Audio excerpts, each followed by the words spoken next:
बिस्मिल्लाहिर्रहमानिर्रहीम। आज section 109 PPC पर हमारा सेकंड लेक्चर है। सेक्शन 109 में अबैटमेंट के जुर्म की सज़ा दी गई है। अबैटमेंट मीन्स एआनत करना, मदद करना। उसके 3 बेसिक इंग्रेडिएंट्स हैं। इंस्टिगेशन के ज़रिए, इंस्टिगेट करना, आमादा करना, किसी की आमादगी का अमल या किसी साजिश में एंगेज होना किसी जुर्म के करने के लिए, या कोई ऐसी एड करना, इंटेंशनल एड, जानबूझकर। अगर इरादतन नहीं है तो फिर वो जुर्म नहीं बनेगा। इंटेंशनल एड ऐसी करना, ऐसी मदद करना जिससे जुर्म की एआनत हो। ये तो है कि अबैटमेंट कैसे होती है। तो 3 इसके बेसिक इंग्रेडिएंट्स हैं। अगर ये नहीं है तो एआनत नहीं। अबैटमेंट की सजा दी गई है सेक्शन 109 पीपीसी में। तो सजा इसकी ये है कि अगर कोई शख्स किसी जुर्म की अबैटमेंट करता है, एआनत करता है। आप जानते हैं करने वाले को अबैटर कहते हैं और उर्दू में मुइन कहते हैं। तो जो एआनत करने वाला है, उसने जो एआनत की है, उस एआनत के नतीजे में अगर जुर्म का इर्तिकाब हो जाता है तो फिर एआनत करने वाले को, अबैटर को, मुइन को वही सजा मिलेगी जो जुर्म की सजा है,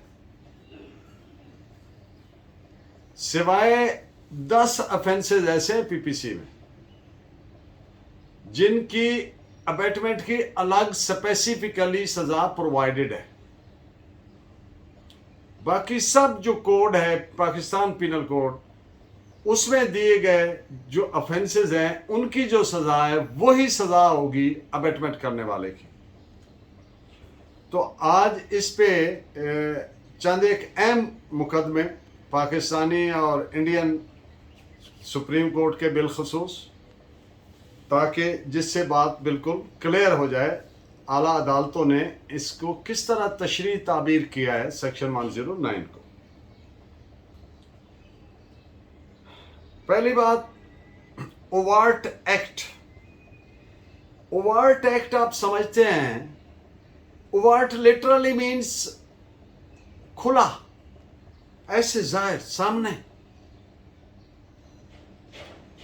कि जो एआनत का एक्ट है, अबैटमेंट का जो अमल है, फेल है, उसके इल्जाम लगा, उसको इल्जाम को सस्टेन करने के लिए, चार्ज को सस्टेन करने के लिए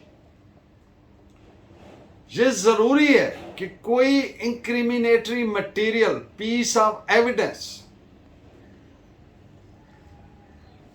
जिससे पता चले कि ये हम आहंग थे, were in pre concert with each other, bearing common intention, नियत मुश्तरका के साथ हम आहंग थे, यानी जिससे एआनत होती हुई नजर आए। इसके बगैर कानून की नजर में किसी मुल्जिम को इंडाइट नहीं किया जा सकता, सजा नहीं दी जा सकती। तो इस पे आप जजमेंट नोट फरमाएं। PLD 1970 Karachi, page 15। क्या कंपनी या कारपोरेशन अबैटमेंट का जुर्म कर सकती है? द आंसर इज यस, कर सकती है। वो कैसे? There is no quibbling with the fact के जो कंपनी है या कारपोरेशन है, that is a distinct legal entity, no doubt in it, but whether that may be either the company or the corporation, so that is run, managed by directors, and directors are needless to say human bodies, human person. अब वो director जो हैं they can develop mens rea, they can be in they can get engaged in some sort of conspiracy, common intention develop कर सकते हैं।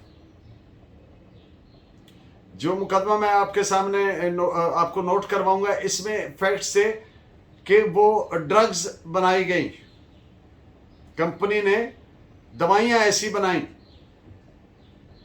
तो अब ये जो स्पूरियस ड्रग्स हैं, आप जानते हैं कि वो एक जुर्म है, तो वो भले लीगल एंटिटी है। तो ये डेवलप किसने किया? Mens rea. Mens rea can not be deem to be inconsistent with the offence of abetment as pertains to company और corporation. Mens rea can be developed by the directors of the company, by the CEO of the corporation, by the proprietor of the corporation.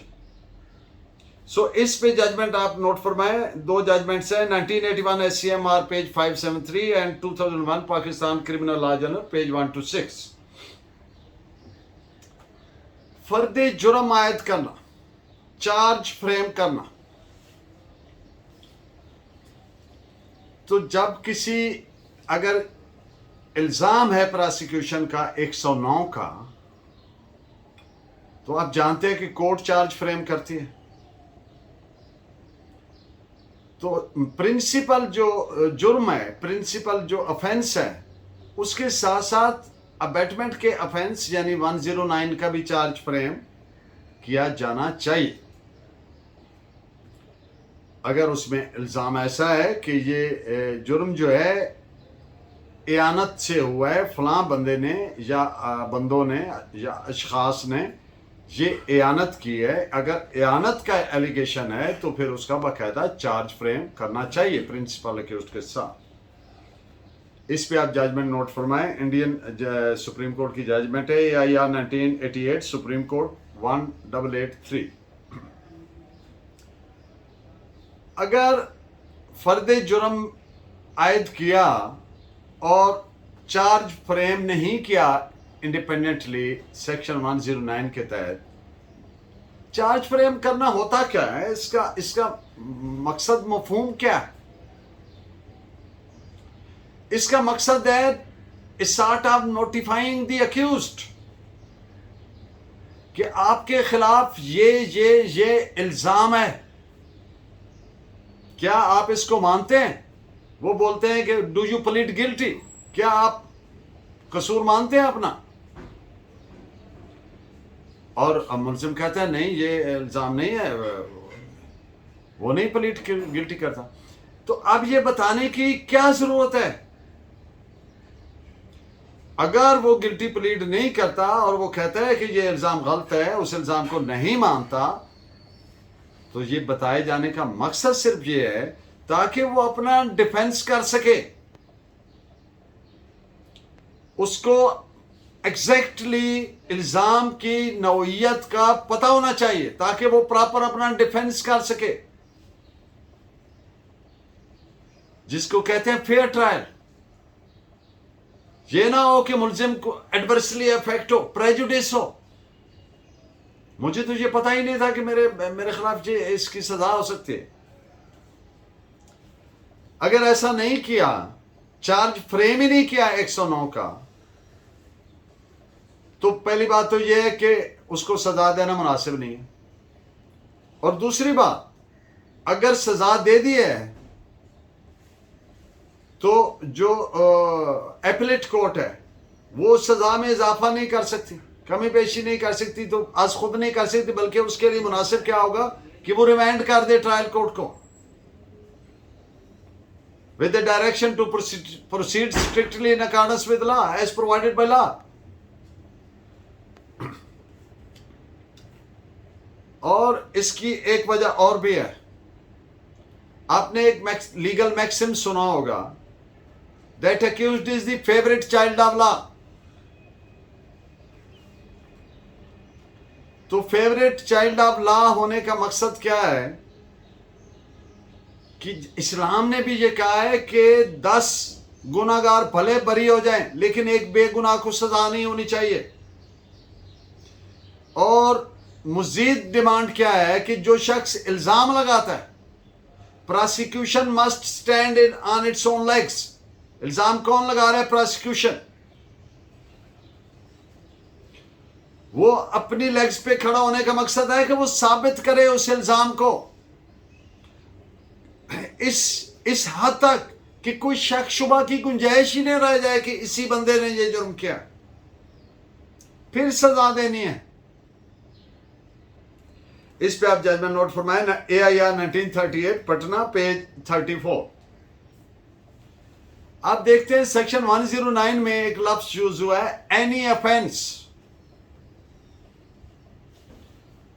तो इस लफ्ज का इस्तेमाल का यहां पे जो डिनोट करता है, जाहिर करता है, उसका मकसद ये है कि वो तमाम ऑफेंसेस सिवाय उन चंद 10 ऑफेंसेस जो स्टेट के against, to wage war against state, to वो वेपन वगैरह, to collect weapon, to wage war against state वगैरह वगैरह, उनमें सिर्फ 161 और 165 वो पब्लिक सर्वेंट अगर रिश्वत वगैरह ले तो उनकी अबेटमेंट जो है वो 165A PPC के तहत स्पेसिफिकली प्रोवाइडेड है। तो जिस जुर्म की स्पेसिफिकली अबेटमेंट प्रोवाइडेड है, उसके अलावा तमाम पिनल कोड में दिए गए एनी ऑफेंस, उनमें से कोई भी एक ऑफेंस जो है अगर उसकी अबेटमेंट हुई है तो वही सजा होगी जो उस जुर्म की सजा है। एक बार ये बार बार इसमें लफ्ज क्या आ रहे हैं? कोड। कोड से मुराद पाकिस्तान पिनल कोड। अब अगर ड्रग एक्ट है या कोई और एक्ट है तो वो इसमें शामिल नहीं है, तो उसके किसी जुर्म की सजा तो है लेकिन उसकी अबेटमेंट की सजा नहीं है। तो किसी भी स्पेशल और लोकल लॉ जब तक के अबेटमेंट की सजा स्पेसिफिकली प्रोवाइडेड नहीं है तो फिर अबेटमेंट की सजा नहीं दी जा सकती उसके तहत। इन पॉइंट्स पे आप जजमेंट नोट फरमाए 1952 MADH.B.17।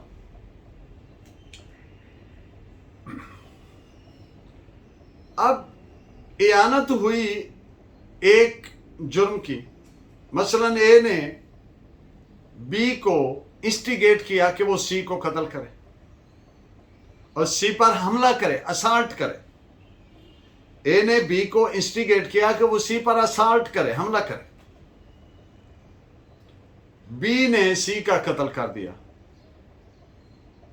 अब ए ने अबेटमेंट की थी, असाल्ट की, कत्ल की अबेटमेंट नहीं की थी।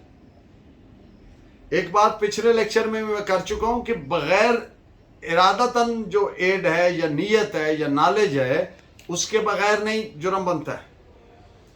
तो अब ए ने किस चीज की अबेटमेंट की? हमले की, असाल्ट की।